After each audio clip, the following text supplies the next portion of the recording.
Selamat pagi dan salam sejahtera selalu.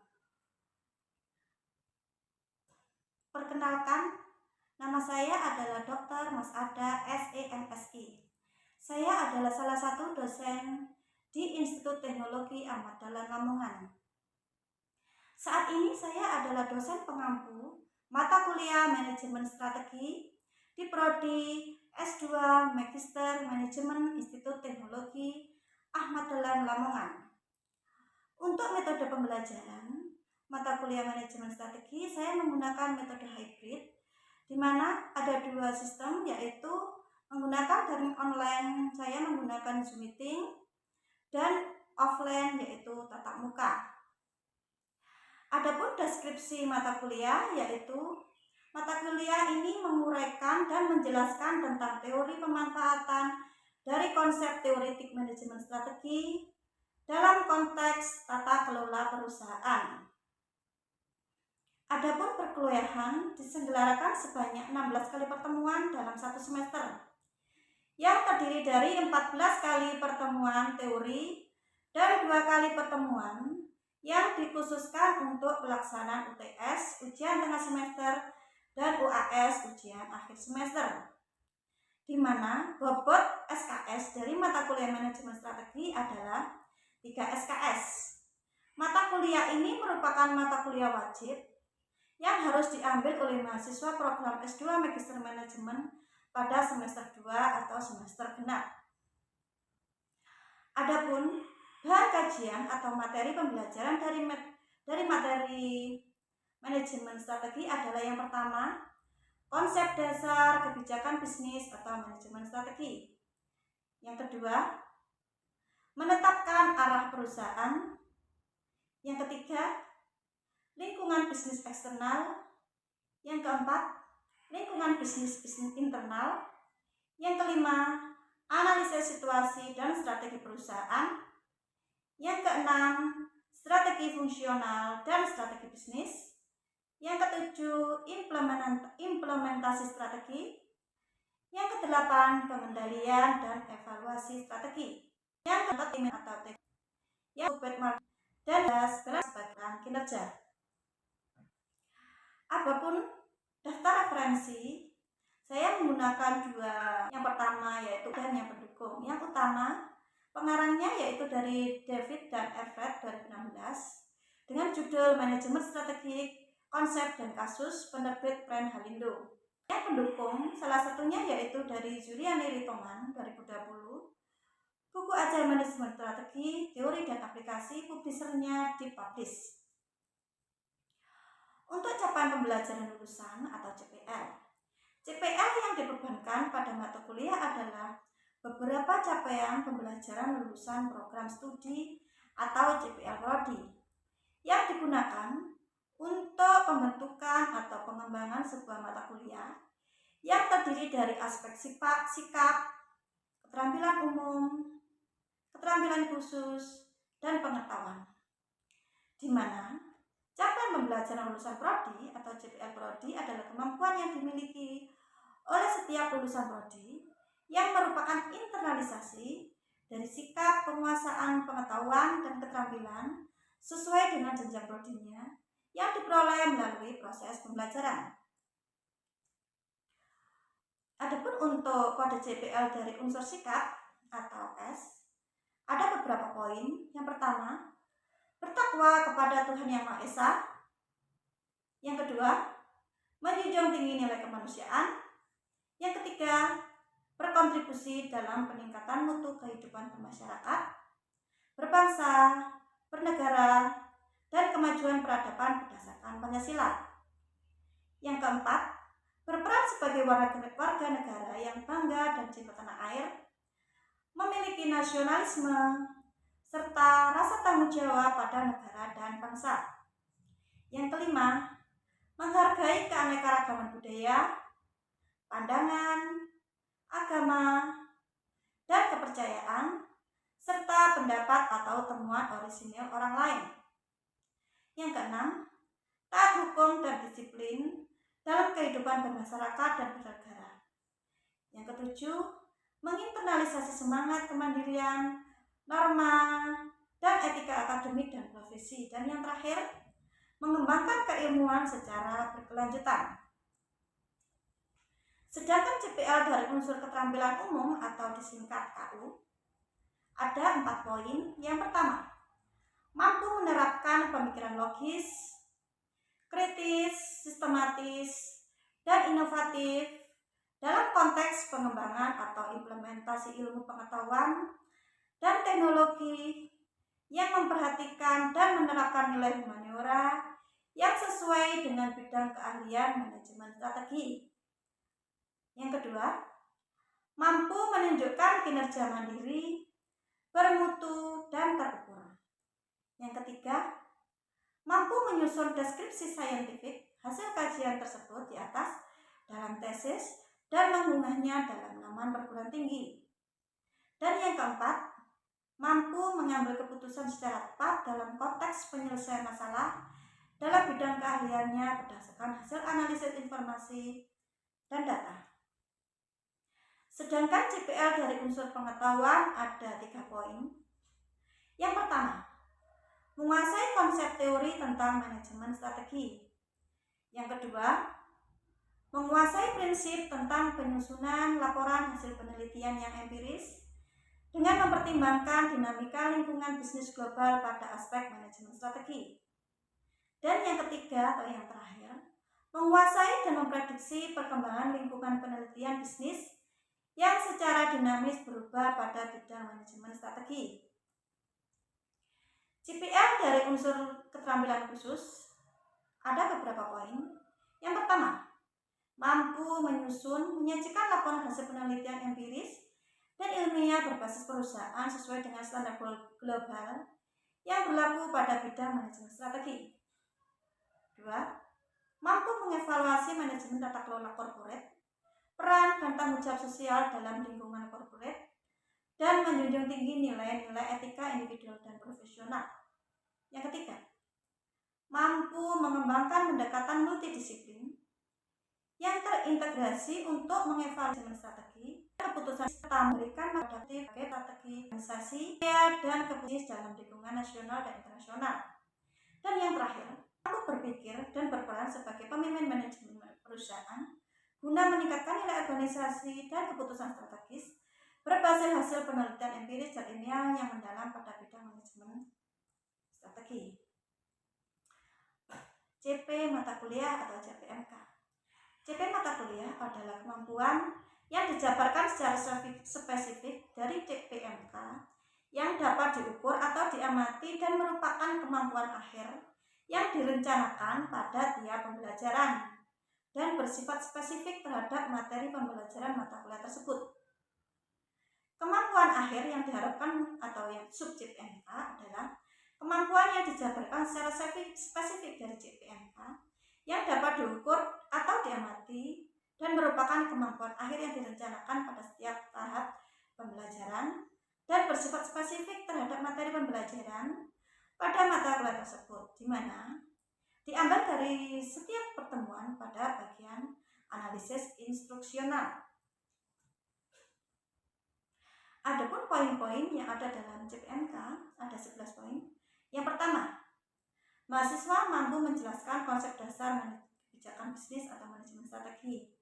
Yang kedua, mahasiswa dapat menjelaskan tentang menetapkan arah perusahaan.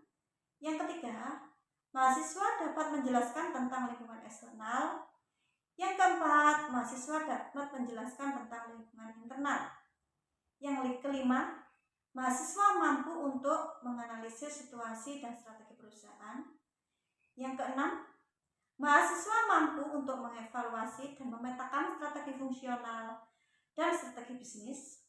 Yang ketujuh, mahasiswa mampu untuk menetapkan implementasi strategi dan perusahaan. 8. Mahasiswa mampu berpikir untuk berperan sebagai pemimpin dalam pengendalian dan evaluasi strategi perusahaan. 9. Mahasiswa mampu dan memahami tentang total quality management. Yang ke-10, mahasiswa memahami dan mampu menjelaskan tentang benchmarking. Yang ke-11, mahasiswa memahami dan mampu menjelaskan tentang balance scorecard sebagai pengukuran kinerja.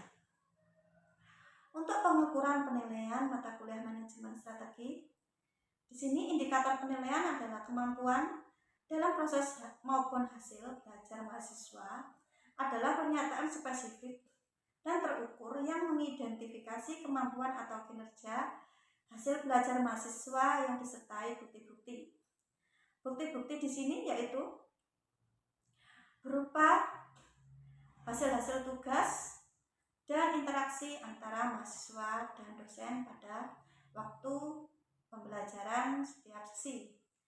Kriteria penilaian adalah patokan yang digunakan sebagai ukuran atau tolak ukur ketercapaian pembelajaran dalam penilaian berdasarkan indikator-indikator yang telah ditetapkan, di mana kriteria penilaian merupakan pedoman bagi penilaian agar penilaian ini konsisten dan tidak bias, di mana kriteria dapat berupa kuantitatif atau kualitatif.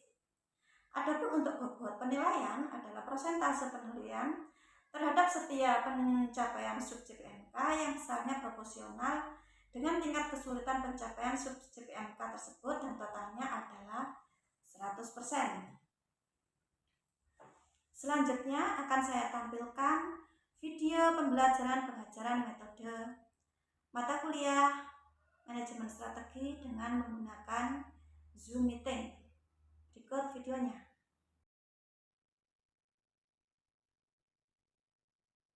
Assalamualaikum warahmatullahi wabarakatuh. Waalaikumsalam warahmatullahi wabarakatuh. Selamat sore Bapak Ibu mahasiswa S2 Magister Manajemen ITB Ahmad Dahlan Lamongan. Sehat-sehat nggih Bapak Ibu? Alhamdulillah. Ya. Pak Munir sehat Pak Munir? Iya, alhamdulillah aku sehat. Untuk hari ini saya hanya menerangkan mengenai bab 5, yaitu tentang analisis situasi dan strategi perusahaan. Sebelum saya share screen, jadi untuk bab 5 ini nanti kita lebih mengenai bab subbabnya itu analisis SWOT.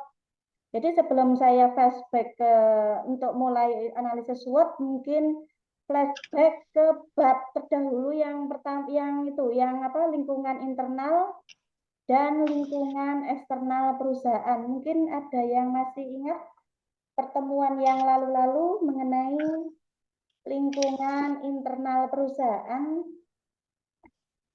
Mas Taufik?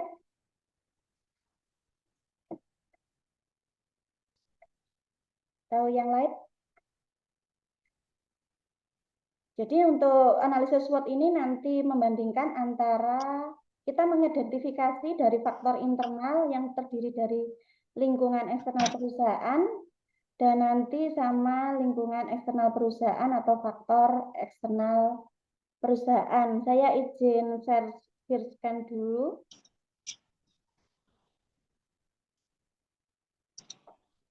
Jadi untuk hari ini kita judulnya yaitu analisis situasi dan strategi perusahaan. Pada bab ini akan dijelaskan mengenai analisis SWOT sebagai cara untuk menganalisis suatu situasi sebagai langkah dari proses pengambilan keputusan di mana nanti disarankan sebelum menghasilkan strategi alternatif yang layak, di mana nanti seorang manajer strategis harus melakukan tinjauan dan revisi terhadap misi dan tujuan perusahaan saat ini. Jadi memang analisis SWOT ini dipergunakan untuk menganalisis suatu strategi untuk pengambilan strategi, di mana nanti sebelum kita memutuskan pengambilan strategi, kita mengidentifikasi dari SWOT itu sendiri, yaitu terdiri dari strength, weakness, opportunity, dan threat. Jadi nanti langkah selanjutnya meliputi pembuatan, evaluasi, dan seleksi terhadap faktor-faktor strategis yang terbaik, di mana pada bagian ini nanti juga diajukan sekumpulan perusahaan sebagai alternatif suatu cara untuk membuat strategi perusahaan. Jadi yang langsung yaitu subbabnya kita ada analisis situasi yaitu menggunakan SWOT. Jadi mungkin dulu yang S1-nya manajemen atau ekonomi sudah pernah mendengar istilah SWOT. Mungkin ada yang pernah istilah SWOT. SWOT. Ya, strategi SWOT biasanya. Mungkin pernah matriks SWOT. Mungkin ada yang pernah mendengar istilah SWOT. Jadi analisis SWOT. ini adalah analisis kondisi internal maupun eksternal suatu organisasi atau perusahaan yang mana selanjutnya akan digunakan sebagai dalam pengambilan atau merancang strategi dalam program kerja. Jadi analisis ini nanti ada faktor internal dan ada faktor eksternal. Mungkin ada yang tahu faktor internal terdiri dari apa aja? Kalau nggak salah yang internal itu adalah strength, kekuatan, Bu, dan weakness, kelemahan. Benar untuk Pak Munir, jadi memang untuk analisis internal ini meliputi faktor-faktor yang terdiri dari strength itu kekuatan, dan weakness itu kelemahan. Jadi memang kondisi internal ini berasal dari dalam perusahaan, tapi dia memang sangat mempengaruhi dari pengambilan keputusan suatu perusahaan. Sementara analisis lain yaitu menggunakan kita analisis eksternal. Mungkin ada yang tahu yang eksternal, faktor eksternal terdiri dari apa saja?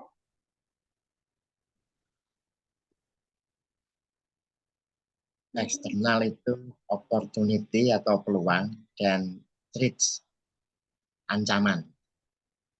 Iya, jadi benar apa kata Pak Munir. Jadi untuk yang eksternal ini berasal atau kondisi dari luar perusahaan, tetapi dia secara langsung maupun tidak langsung mempengaruhi dari pengambilan keputusan suatu perusahaan, di mana yang dari luar itu benar yaitu opportunity atau peluang, dan satunya yaitu threat atau tantangan atau ancaman.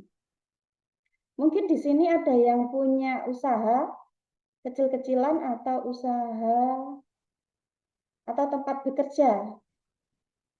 Mungkin untuk yang punya usaha dulu, mungkin ada.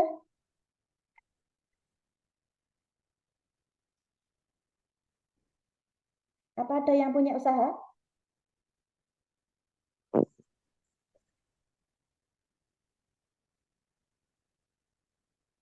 Jadi untuk yang internal biasanya terdiri dari kekuatan dan kelemahan. Jadi untuk yang selanjutnya ini kita nanti di SWOT itu ada pendekatan kualitatif dan ada pendekatan kuantitatif. Jadi memang untuk pendekatan kualitatif kita nanti belum menggunakan skor-skor, bobot rating. Untuk bobot rating nanti masuk dalam yang pendekatan SWOT kuantitatif. Kuantitatif. Ya, jadi untuk yang pertama yaitu yang kualitatif dulu. Jadi kualitatif dulu itu nanti kita menentukan mengidentifikasi yang faktor internal dan faktor eksternal perusahaan. Jadi mungkin bapak-bapak atau ibu-ibu atau mahasiswa yang lain itu bingung untuk menentukan mengidentifikasi kita itu caranya bagaimana. Jadi untuk analisis SWOT itu kalau kita nanti masuk di lapangan atau kita masuk dalam nanti pembuatan tesis, jadi kita bisa menggunakan pendekatan penelitian kualitatif. Jadi kalau penelitian kualitatif kita nanti menggunakan narasumber.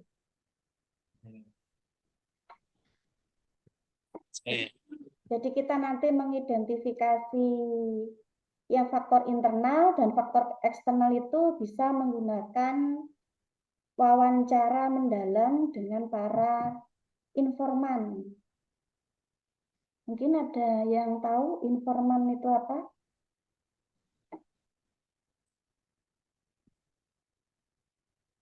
Jadi informan di sini adalah narasumber yang akan kita wawancarai untuk menentukan identifikasi dari faktor-faktor eksternal dan faktor-faktor internal. Jadi nanti di yang kualitatif ini kita ada 8 kotak. Jadi nanti kita langsung di sini ada matriks SWOT, kita masuk dalam SWOT scan. Jadi di sini ada eksternal, ada internal.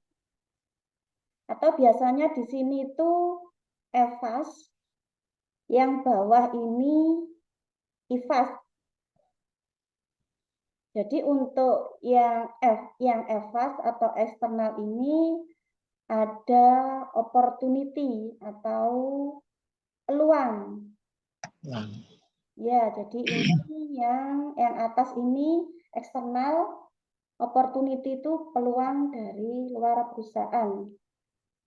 Selanjutnya ini ada threat atau ancaman, ini juga dari luar perusahaan. Selanjutnya ada kotak yang bawah ini, biasanya disingkat juga dengan IVAS atau internal. Di sini ada kekuatan, ada kelemahan. Jadi nanti sebelum kita menentukan strategi di kolom 1, 2, 3, 4 ini, kita harus mengidentifikasi ini dulu. Opportunity nanti isinya apa aja, poin-poinnya, itu kita bisa melakukan wawancara dengan narasumber. Sedangkan ini threat ancaman juga nanti kita ada beberapa poin juga melalui narasumber atau informan. Sebelum saya lanjutkan ke slide selanjutnya, mungkin ada pertanyaan atau masih bingung antara yang eksternal, internal? Mohon izin Bu, kalau boleh bertanya saya. Terkait apa yang Ibu sampaikan tentang informan, Ya, informan. apakah ya informan untuk menggali data itu yang mendukung usaha kita atau termasuk rival kita, boleh enggak lawan kita misalnya? Atau khusus yang mendukung atau lawan? Jadi untuk atau dua-duanya boleh? Untuk yang informan, memang informan ini kita bisa ambil dari dalam perusahaan. Misalnya karyawan, pimpinan, itu nanti kita bisa ambil. Tetapi ada juga yang berasal dari luar perusahaan. Jadi nanti yang versi Pak Munir nanti bisa masuk sebagai informan. Cuma memang informan ini biasanya kita sendiri yang menentukan. Misalnya karena kita membahas tentang strategi perusahaan, otomatis kita akan mewawancarai direktur atau manajer atau karyawan dari perusahaan tersebut. Setelah itu kalau kita dalam menentukan yang pertama, kita misalnya manajernya dulu. Itu kalau dalam istilah penelitian kualitatif itu kita mengambil metode penentuan informan itu namanya purposif, Bapak. Jadi kita tentukan dulu. Yang pertama kali itu namanya purposif. Jika nanti yang pertama itu orangnya merekomendasikan ke teman yang lain, itu namanya snowball atau snowballing. Jadi bola menggelinding. Jadi dari satu orang akan berpindah ke orang lain, itu namanya snowball. Jadi ingatan Pak Munir, mungkin ada tanggapan yang lain dari teman-teman yang lain mengenai informan atau narasumber untuk mengidentifikasi dari faktor internal dan faktor eksternal perusahaan. Demikian sajian video pembelajaran pengajaran mata kuliah manajemen strategi. Semoga video ini dapat berguna dan bermanfaat bagi masyarakat dan dalam dunia pendidikan maupun non-pendidikan. Sekian, terima kasih. Wassalamualaikum warahmatullahi wabarakatuh.